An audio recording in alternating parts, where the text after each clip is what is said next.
7의 법칙은 자산이 2배로 불어나는데 얼마나 시간이 걸릴까를 계산하는 일종의 공식입니다. 간단하게 계산해 볼까요?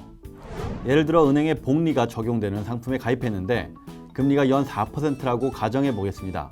그러면 이 돈이 2배로 불어나는데 얼마나 시간이 걸릴까요? 난감해하지 않으셔도 됩니다. 전자계산기를 사용하여 쉽게 72를 4로 나눠보시면 됩니다. 그러면 18이 나올 것입니다.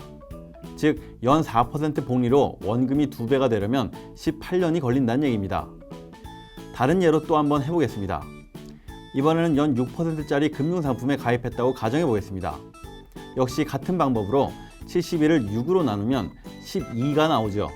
즉, 연 6% 복리로 원금이 2배가 되려면 12년이 걸린다는 얘기입니다.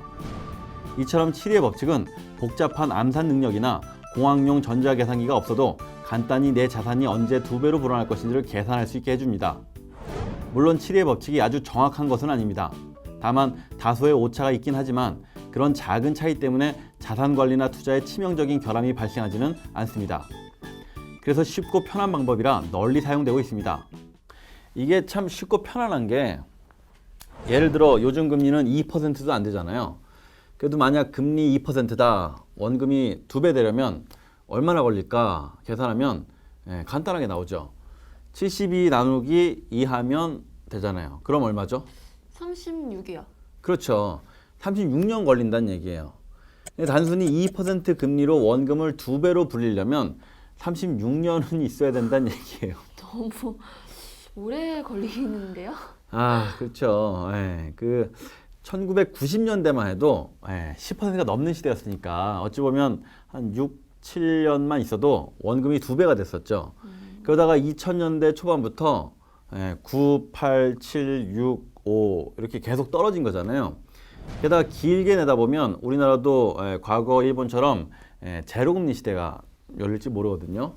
그러니까 금리가 1%라고 하면 또 뭐 몇 년 걸려요? 72년 걸리죠. 바로 나오시네. 자, 72년이면 아마 저는 이 세상에 없을 겁니다.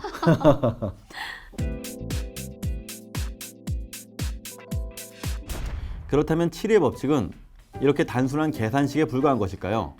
그건 아닙니다.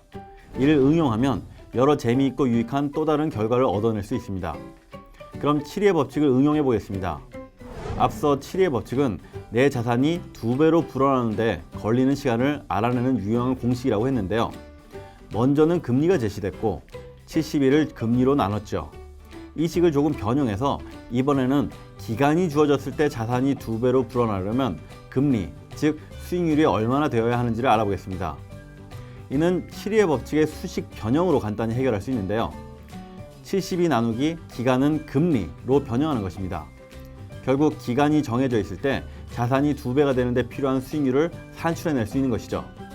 가령 앞으로 6년 후에 결혼할 생각으로 그때까지 자산을 2배로 늘리고 싶다면 얼마나 높은 수익률을 달성해야 할까요? 이때도 72의 법칙을 사용하면 됩니다. 71을 6으로 나눈 값, 즉 연평균 12%를 달성해야 하는 것입니다. 만약 4년 안에 2배로 늘리고 싶다면 71을 4로 나눈 값인 18%를 매년 달성해야 하는 것입니다. 기간을 넉넉히 잡아서 만약 10년 안에 2배로 늘리고 싶다면 어떨까요? 72 나누기 10의 값인 7.2%가 되는 것이죠. 간단하죠? 기간이든 수익률이든 구하고 싶은 값이 있으면 무조건 72에서 나누면 되는 것입니다. 결국 수익률이 중요한 거네요. 수익률이 올라야 기간을 줄일 수 있으니까요. 그죠? 그렇죠. 수익률이 중요하죠. 연 수익률이 뭐 워렌 버핏만 돼도 한 20% 정도 되니까 70 나누기 20 하면 3.6이잖아요. 워렌 버핏 20%요? 네, 맞아요. 그 대충 3년만 좀 넘어도 원금이 2배가 되는 거예요. 뭐 요즘과 같은 일반적인 상황에서는 불가능한 얘기죠. 예전에는 그래도 10년이면 자산 가치가 뭐 2배는 되겠거니 이렇게들 많이 생각했는데 지금은 뭐 상황이 다르잖아요. 그죠? 그래서 한 72 나누기 10만 해도 7.2%니까 뭐 좀 할만하지 않을까 싶지만 요즘에는 사실 ELS 상품들조차도 7% 수익률 노려보기 좀 어렵거든요. ELS도 점점 계속 낮아지는 추세죠. 그래서 갈수록 수익률 높이기는 더욱 어렵기만 할 겁니다.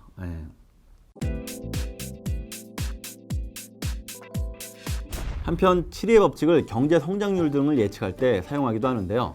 예를 들어 인도나 중국 등 신흥시장에 관심을 갖는 전문가들이 7위의 법칙으로 그 나라의 경제 규모가 2배로 성장하는 때가 언제인지를 추정하기도 합니다.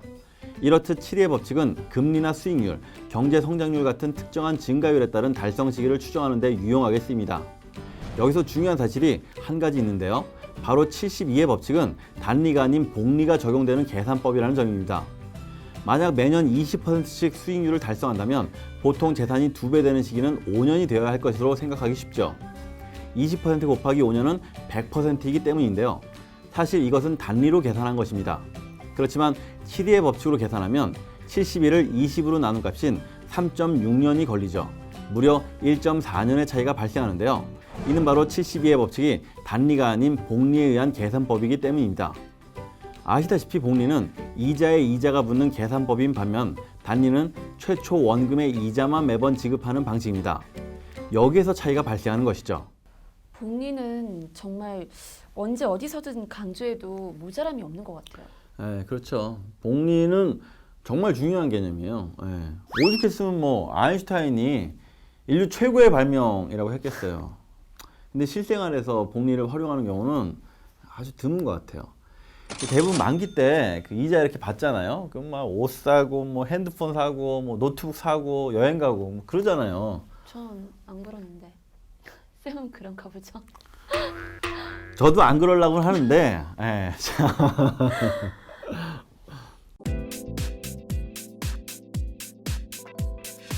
7위의 법칙과 복리 효과에 대해 알아봤는데요.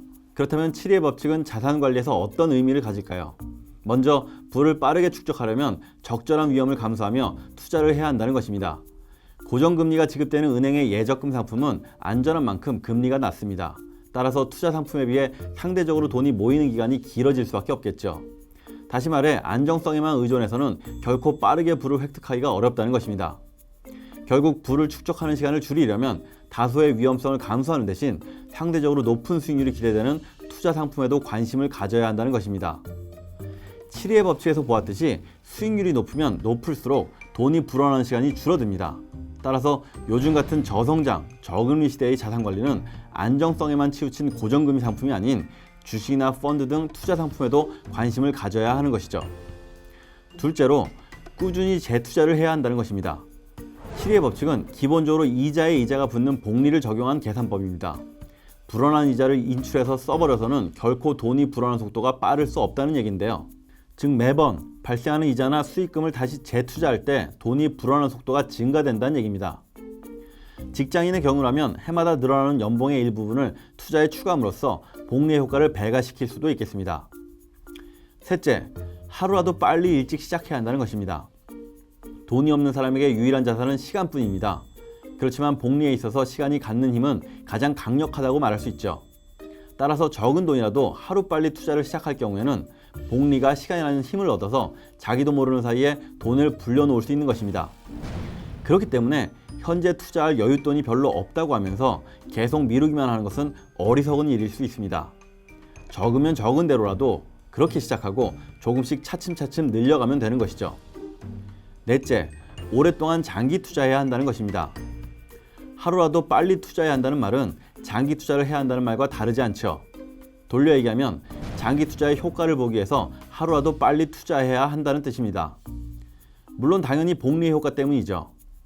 그런데 살펴본 것처럼 복리의 효과를 극대화하려면 투자 수익률이 높아야 하는데 이는 어느 정도의 위험을 떠안는 금융상품에 투자하는 것이 됩니다.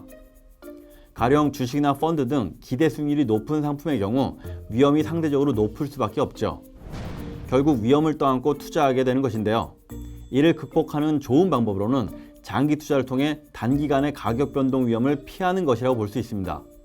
다섯째, 자산 관리에서는 목표 설정과 점검이 중요합니다. 7위의 법칙에서도 마찬가지인데요. 7위의 법칙은 배운 것처럼 시간과 수익률과의 관계를 따져보는 것입니다. 즉 시간에 따른 수익률 계산이나 수익률에 따른 시간 계산을 할 때 간략히 사용할 수 있는 공식인 것이죠. 따라서 투자를 막연히 시작할 게 아니라 보다 분명한 목표, 예컨대 5년 뒤 돈을 2배로 불리겠다든가 매년 10%씩 수익률을 달성하는 투자를 하겠다든가 하는 그런 목표를 세우고 시작해야 한다는 것입니다. 분명한 목표 설정이야말로 좋은 결과를 얻어낼 수 있는 밑거름이 되기 때문입니다. 결론적으로 7위의 법칙은 자산 관리나 투자를 시작하려는 단계에서 내 자산이 얼마나 빠른 속도로 불어날 것인가, 또 그러려면 목표 수익률을 얼마로 잡아야 하는가에 대한 길잡이 역할을 해준다는 사실입니다.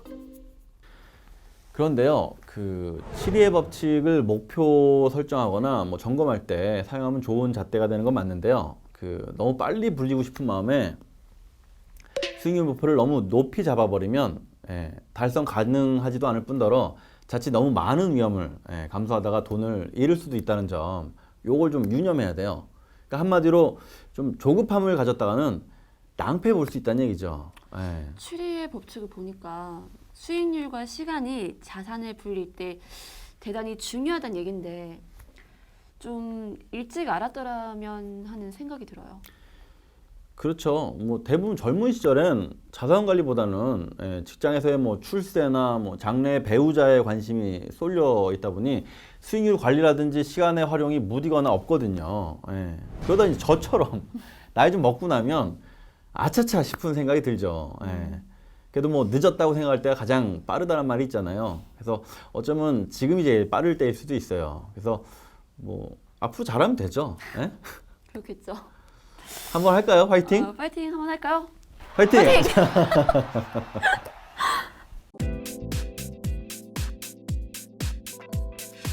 시간은 인간이 쓸 수 있는 가장 값진 것이다. 고대 그리스 철학자 테오 프라스토스가 한 말입니다. 시간은 돈이다. 시간은 금이다. 라는 말처럼 자산 관리에 있어서도 시간은 가장 귀한 자원이 아닐까 싶습니다. 남은 시간 소중히 다뤄야겠죠. 돈에 휘둘리지 않고 돈을 다스리는 삶, 충전스쿨의 양보석이었습니다. 감사합니다.